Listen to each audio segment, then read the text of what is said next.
Hello, I'm Rick, and I'm the admin for this session with Sarah from the Rejects and Revolutionaries podcast. Um, Her favorite dumpling, which I must say is, what's your favorite dumpling, Sarah? I've forgotten. Pierogies. I'm one of those. Pierogies. There we go. Just so everybody knows, the session is being recorded. We don't work for Zoom, but any technical issues, we can try and help you. So just let us know in the chat or somewhere in the lobby. It's going to be about a 20-minute talk, and then I'll probably pop up. If Sarah goes over time, just say hello. Then after that, there'll be a Q&A session, so you can either raise your hand or type it in the chat. And if you've got a microphone, you can ask the question directly, or I can ask it on your behalf. And I think with that, I'll hand over to Sarah. All right, thank you so much. And I will just get my slides going. Can you see them? All right.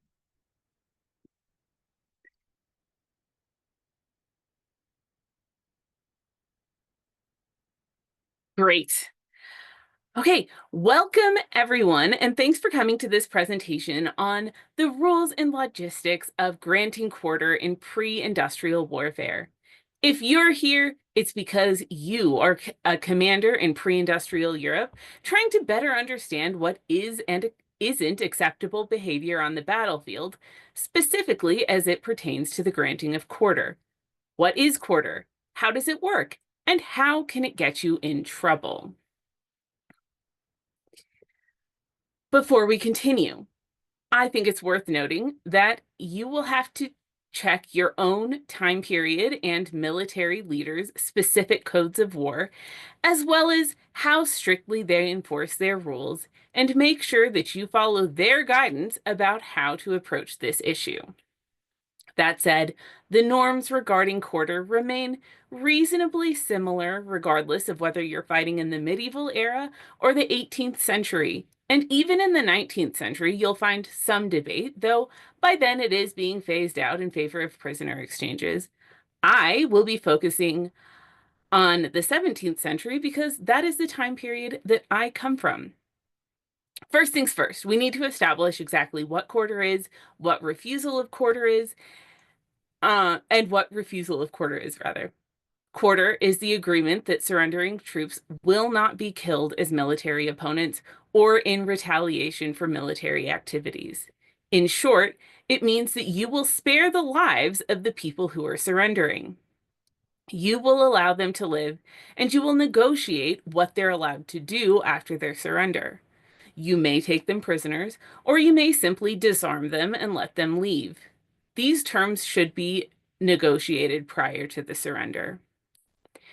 A no quarter declaration, on the other hand, is a threat to kill every member of the opposing force, whether or not they surrender later. You are stating that after a certain point, a battle will become a fight to the death. You are threatening a massacre. Surrendering after no quarter has been declared is known as surrendering to mercy because you are at the mercy of your opponents. Shouldn't you always respect a surrender, you ask? Shouldn't you always grant mercy once victory has been obtained? Well, not necessarily.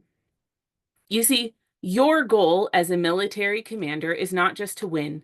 It is to win as quickly and with as few resources as possible. And quarter is a tool to achieve that. When used properly, a declaration of no quarter should save lives. It should be a bargaining chip that allows you to negotiate surrender as soon as it's clear who will win a battle, rather than prolonging the fighting. Threats only work if they're believed, though, so if you issue a no quarter declaration and your opponent keeps fighting, you're gonna have to follow through, at least enough to strike fear into the hearts of future opponents.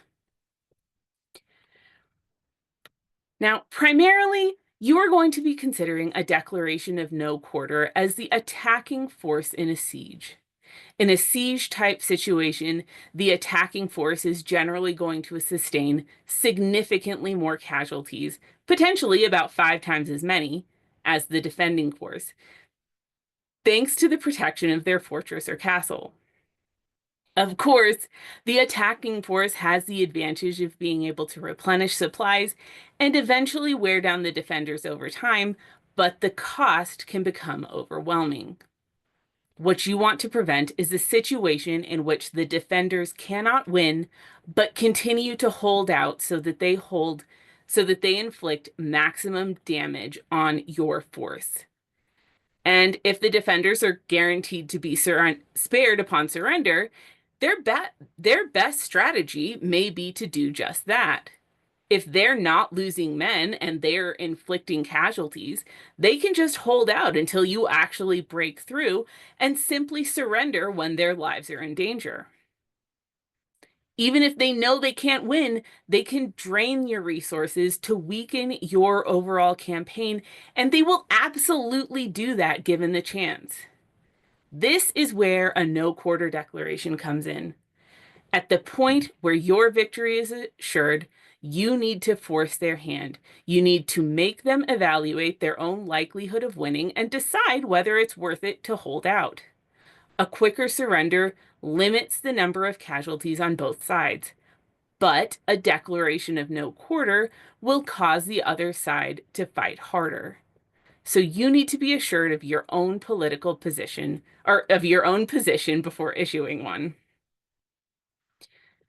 If you intend to declare no quarter, you will need to make that position known to the other side, along with your deadline for surrender.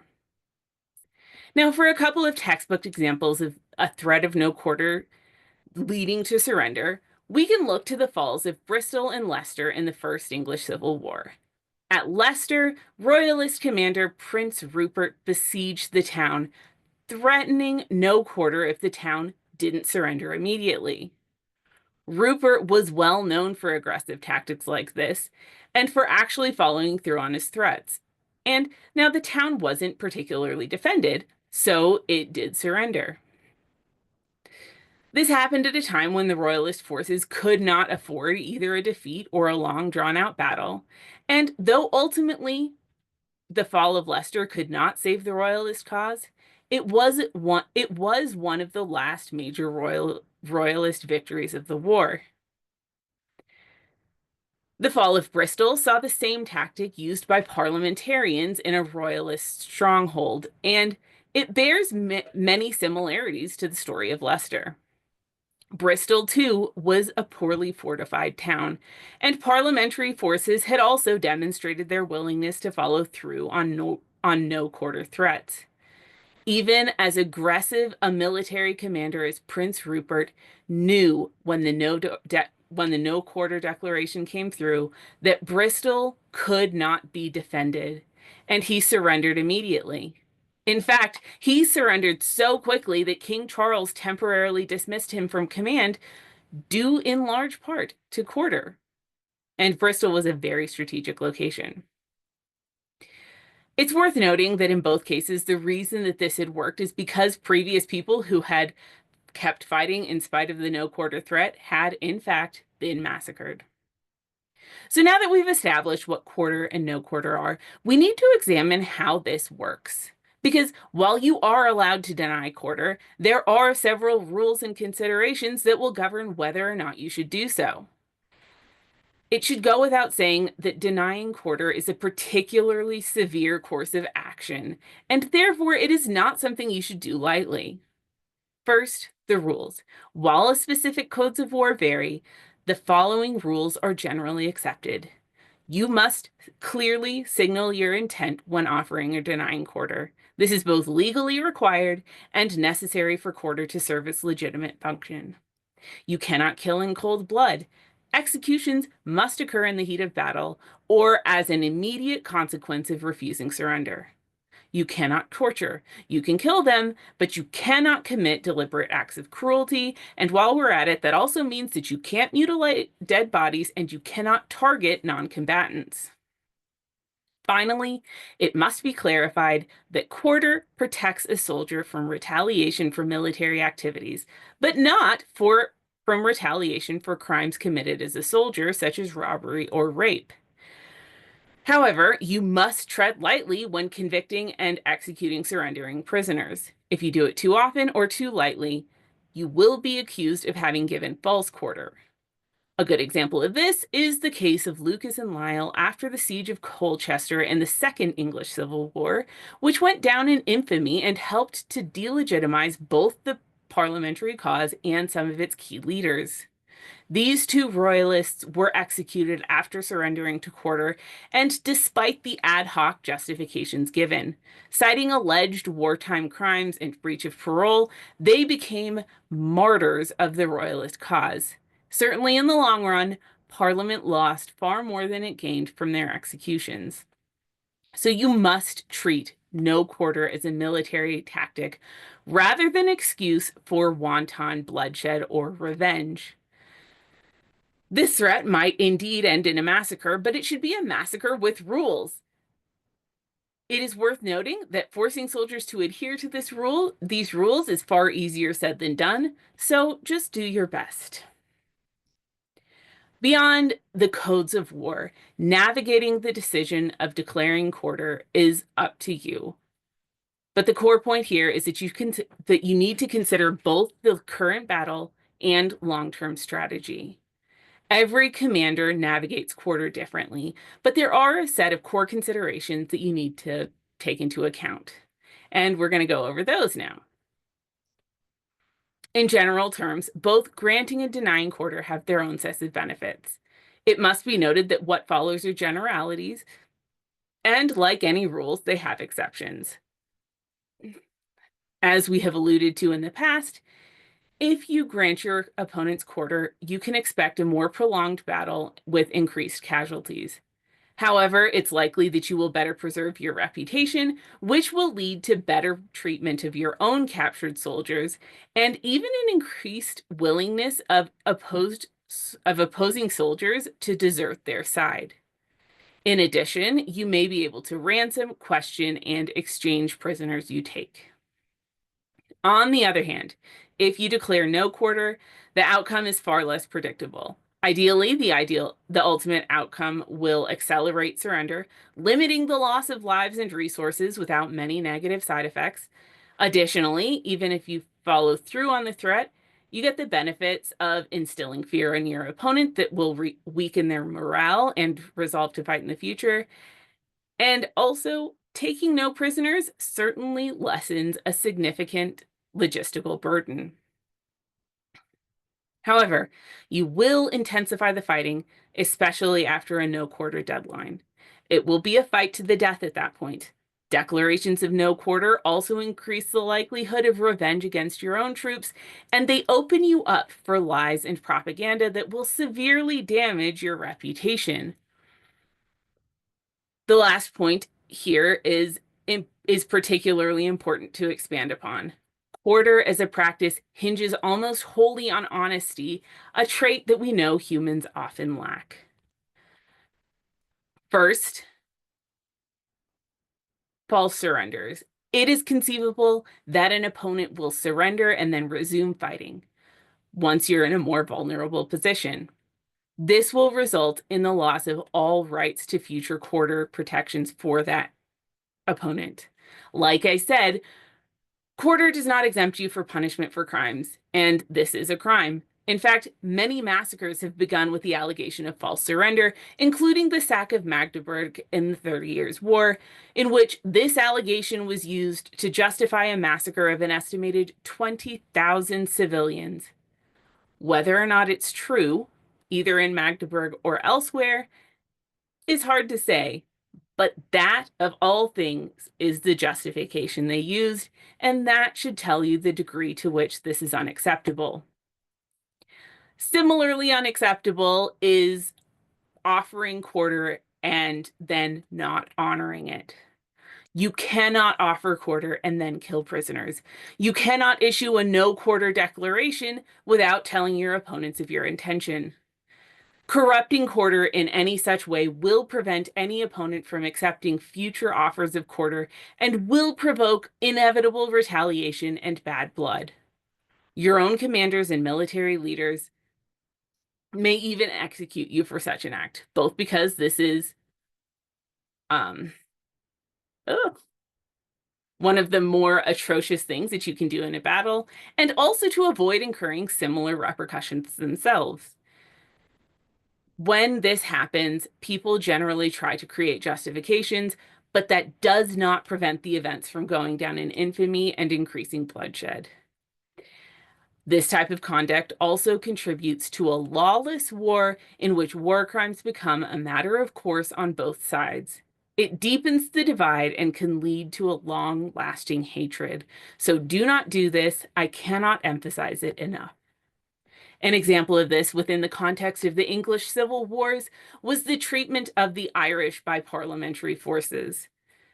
Even before Parliament issued a blanket rule that Irish people would be exempt from the protection of quarter, several parliamentary leaders had murdered Irish people who had surrendered to quarter. Examples of this happened under the Earl of Essex, whose commander William Sydenham hanged 12 Irish prisoners who had surrendered to quarter.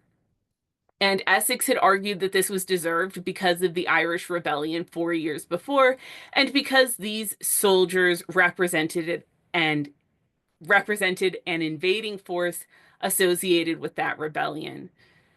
In reprisal, Royalist Francis Doddington strung up 12 parliamentary civilians on the same tree.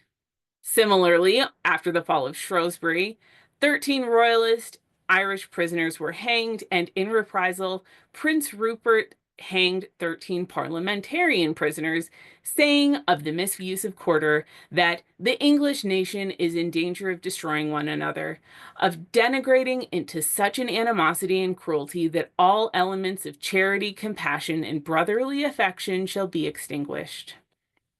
Soon, Parliament had simply passed an ordinance exempting all Irish people from the protections of quarter, whether or not it had been granted. This led to exceptionally brutal fighting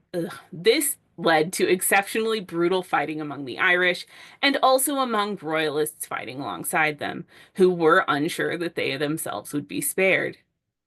It made the targeted soldiers act increasingly brutal themselves and even inspired a few false surrenders, which were then used to justify future massacres, which created an increasingly atrocity-filled, lawless wartime environment and led to massacres of civilians that have permanently tarnished the reputations of those involved, including Cromwell himself, with lasting political ramifications. So those are some of the ways that quarter can be treated dishonestly. But even if you approach denial of quarter in a purely appropriate way, it cannot be said enough that the outcome can be shocking and propagandistic. Battle after no quarter declarations does result in a massacre, and there is no getting around that uncomfortable fact. There's also no getting around the fact that the circumstances surrounding this action have the immense potential for propaganda. The complexities of this issue may not be widely understood. So while civilians or inexperienced soldiers when those people hear that you have killed prisoners, they might not understand the legality or rationale of your act. And even with an audience who does not understand this issue, it's very easy to lie about the circumstances surrounding such an incident. These lies are also particularly easy to spread if you're living in a time after the printing press was invented, when information can be quickly disseminated. Many a historical account has been tainted by this propaganda, and worse, such propaganda is extremely effective at galvanizing opposition against you. Especially in a civil war context, you have to be prepared for the likelihood of increasingly aggressive violence and the potential spiraling of quarter denials into increasingly severe war crimes as propaganda spreads. A good example of this propaganda relates to the siege of Hopton Castle.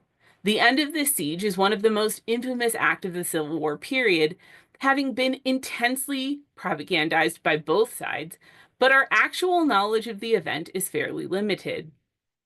Hopton Castle was a small fortress held by Parliament in an otherwise royalist area.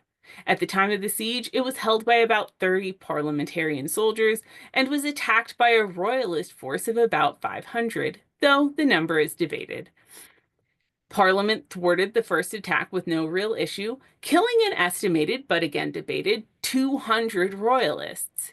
The royalists retreated and returned a few weeks later with a heavy armory that included 3 siege guns. They were completely equipped to win this time, and there was no denying it. They warned the parliamentarians that if surrender was again refused, they should expect no quarter. And the parliamentarians did refuse.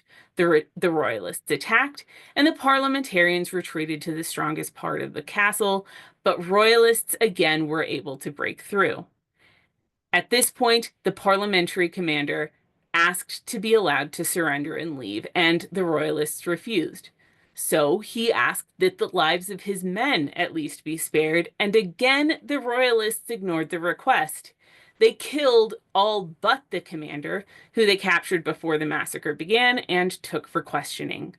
Shortly after the siege, parliamentarian pamphlets flooded England, painting the event in the worst possible light.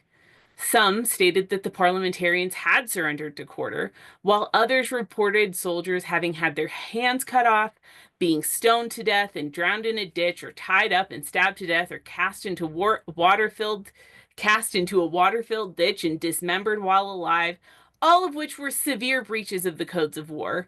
Hopped in quarter became slang for treacherous treatment by your opponents. And royalist pamphlets retaliated, emphasizing that the massacre had been done in accordance with the codes of war and that no torture had been involved, and saying that Parliament had fought past a no quarter deadline, as well as highlighting their own accusations of parliamentarian atrocities, both in general, in such as like highlighting the executions of Irish soldiers and saying that, and also accusations specific to the Hopton Castle garrison, saying that they had used poisoned bullets and executed a royalist envoy.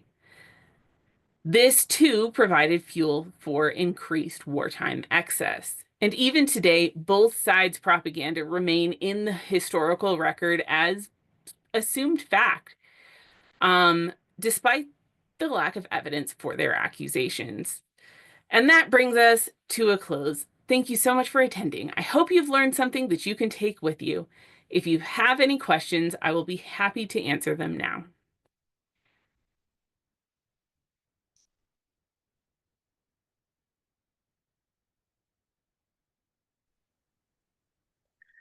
Thank you, Sarah. That's really interesting. I didn't really know anything about what it really meant to I take know. quarter or to not. So yeah, it's good to I'm know. glad. We have some questions. Let Great. me get the chat. So Ethan had a few. Now, Ethan, do you want to go on microphone and ask yourself? Because I can allow that if you want. Um, so you can talk if you want. There, if you unmute yourself.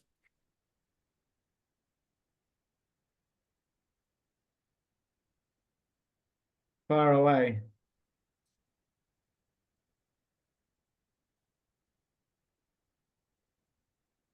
We can't hear you. Oh, sorry. Yes, No. I can hear you now.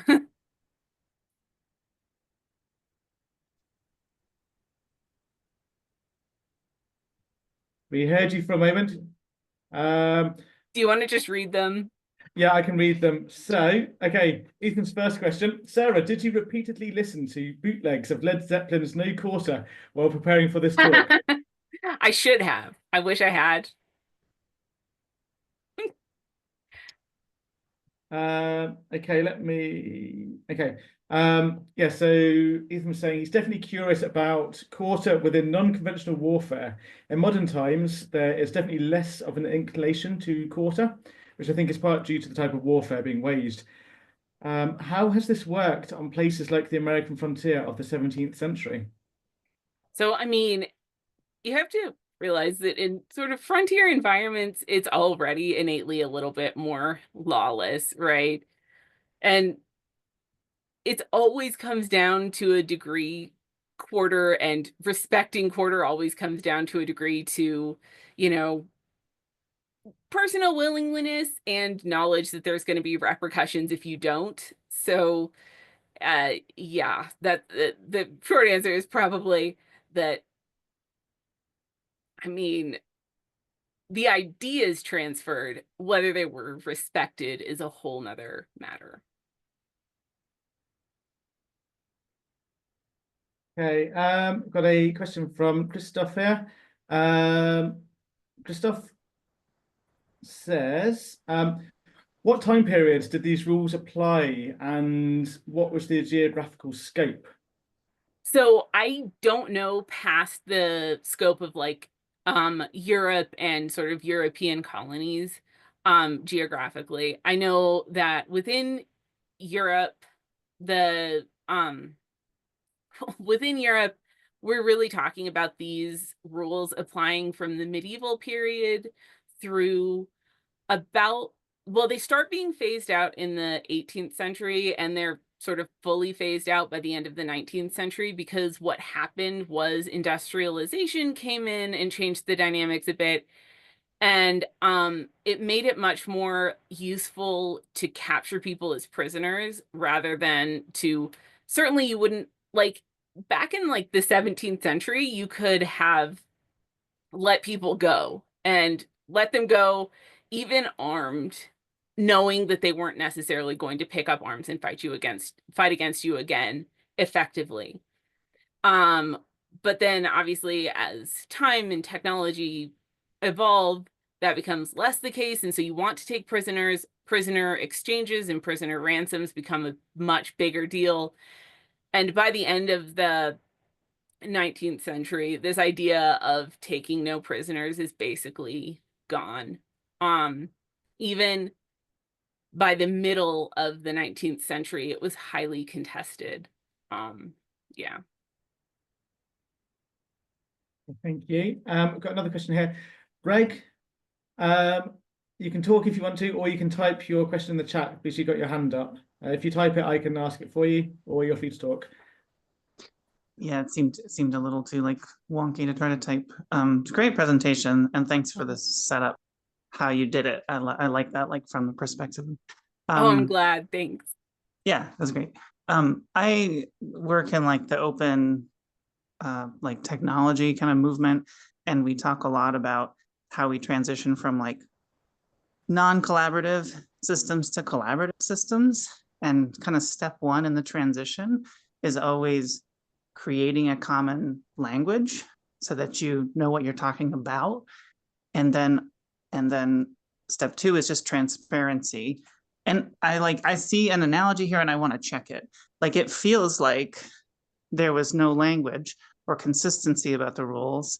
And then they created this very specific language around quartering, and that allowed a slightly more collaborative take. Like, does that seem fair? Like, and did it result ultimately in like a better outcome, like a more collaborative system where negative outcomes were avoided in the long run? Or do you think maybe you answered it that it was just technological changes and that was the sort of necessity? I think that's interesting. And I think that it's maybe a bit of both yes and no.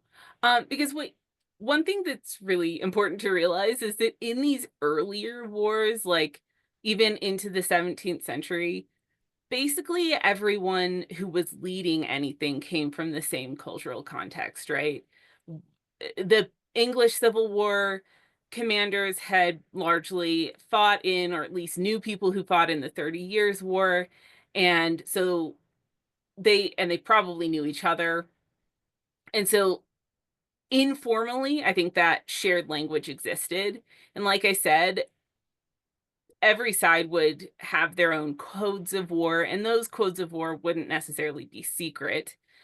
And so it existed informally, but as society progressed, like one of the changes in this progressing society is that became less and less of the informal connections became less and less of a factor, and it really became systemic connections. And I think that at that point, you do have to create the common language that is widely understood, like you're talking about.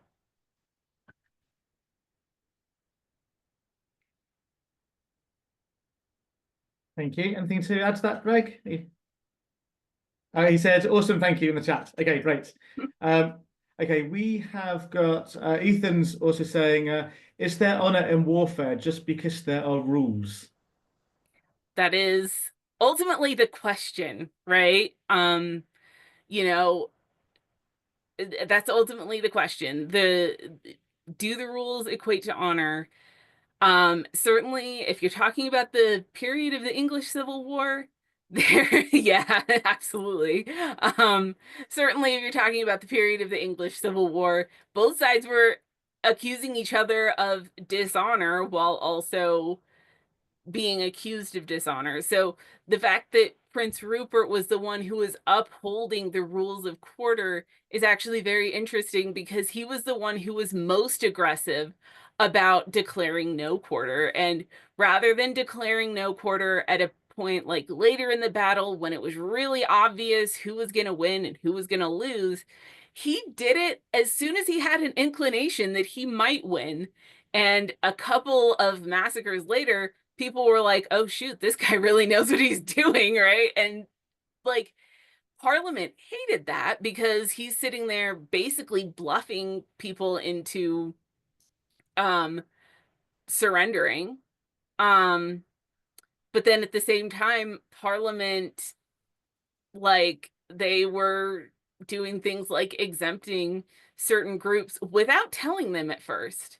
And they also had a couple of incidents where they deliberately targeted civilians that they believed were Irish, only to later find out that they were Welsh. And so there were rules, the rules were broken. Even when the rules were honored, was it real honor? That becomes the question.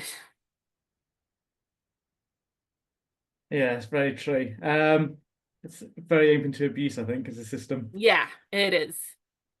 Which honestly, like, it's worth noting, like, that while the prisoner system is, well, I mean, certainly from the modern perspective, we would say is much better than quarter. That's also highly open to abuse, like, and arguably worse because, well, now there are certainly instances where prisoners have been just taken to kill in camps when they've been disarmed, and that's not okay either.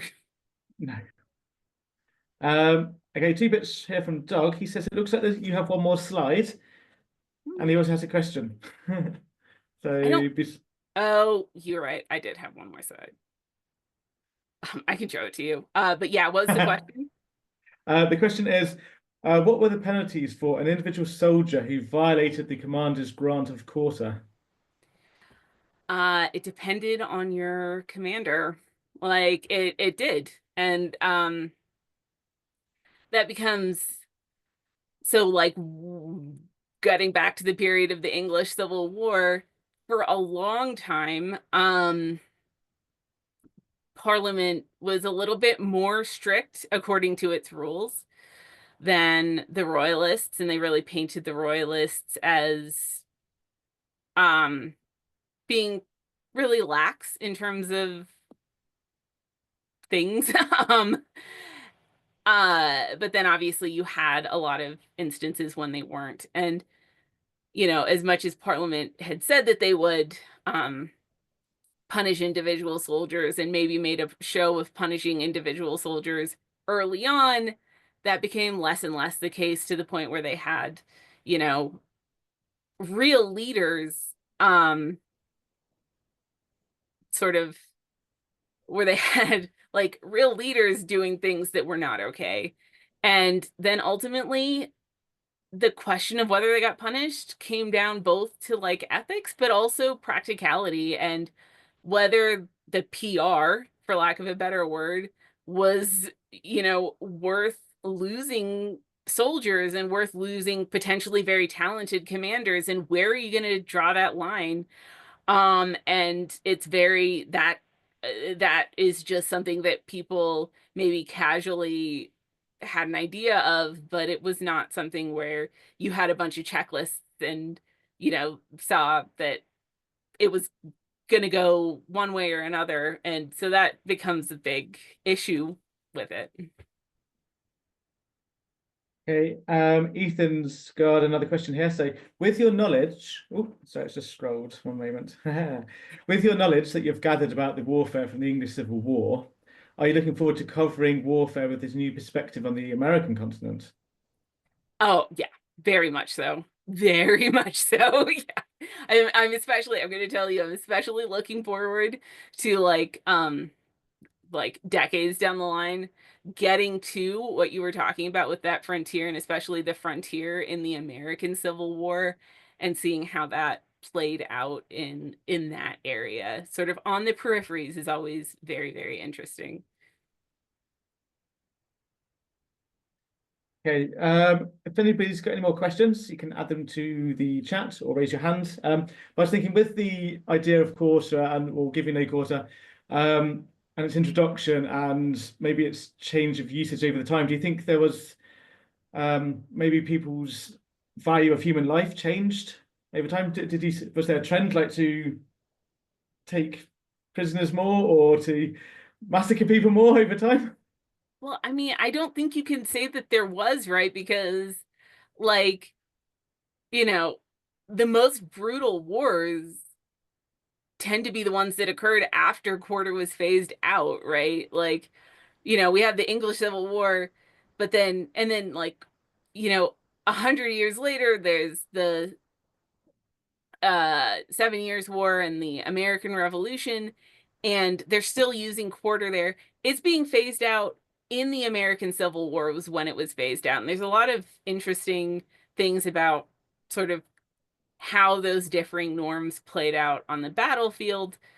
But then, World War One, quarter is not a thing. And that was not a good valuing of human life war. The Boer Wars weren't about valuing human life. World War II wasn't really one in which human life was valued in any capacity. And so, I mean, I don't think that there's really a correlation to be found there. Yeah. Hmm. Any more questions from anybody? If not, I will have a look at what I've written down here. So I think it could also be a very useful tool in warfare to try and manipulate the situation. Absolutely. Absolutely. Uh, absolutely. There are stories in other wars and to a degree, the English Civil War, but of commanders who might have like commanded 20 people, and they just positioned themselves strategically to make them look like the opposing force, declared no quarter, scared their enemies into surrendering, and then took them prisoner. And there's like 20 people coming out of the woods going, yeah, hi, this is us, and just like taking 200 prisoners or whatever. And so, yeah, it's very strategic. It's a tool. It's something could be manipulated. And if you're manipulating it honestly, you can get some really good results with very little bloodshed. And if you're manipulating it dishonestly, then you're a problem that is, yeah, you create potentially centuries worth of problems. Yes. And then honoring it, there's interesting, because if it is a smaller force taking a larger force, and then the larger force then honoring that rather than going, hang on a minute, you've tricked us here. It's interesting. Exactly. But then if you don't, then you can get repercussions in the future, and there's just all this there's concerns. Yeah, that bigger picture after what's the knock-on effect going to be. Okay, Christoph has written that, or suggested that maybe the increasing lethality of weaponry was important to the loss of giving or not giving quarters in modern warfare, and maybe the distances over which fighting took place as well. Because when you're up close to somebody, it's much more personal, and you see the human there. But as soon as these distances increase, then you lose that. I think that's a big thing. I definitely agree. I think you see that with like drone warfare today, and that dehumanization where it almost becomes like a game for people. So it's yeah. Yes, absolutely. Yeah, it's quite worrying, really, how we're seeing that loss of respect of human life, perhaps. Yes, yeah, I definitely agree. And I think that goes back to what we were talking about earlier of like, is this related in any way to the changing perceptions of the value of human life? And yeah, I think that's right. Yeah. Right. Well, I think that's all the questions that we've got time for. So, Sarah, is there anything you want to plug or tell people where they can find you? Well, I'll just plug that I'm planning on resuming the podcast very shortly, and you can find me in all the podcast channels like, yeah, YouTube, Spotify, wherever you want to. Super. And yeah, everybody, if you're going to move on to other sessions now, if you could just go in for the regular talks, they'll be available in this lobby. But if you are after one of the roundtables, there should be a link available in the chat, which you will then be able to use to hop across to listen to the roundtables talks, as unfortunately we've had to separate them today due to technical issues. But yeah, thanks very much, Sarah. That's really interesting. Thank you. And, Thank you all for yeah. coming. Bye. Thank you. Bye-bye. I'm going to end the session now, and you can pop back into the lobby.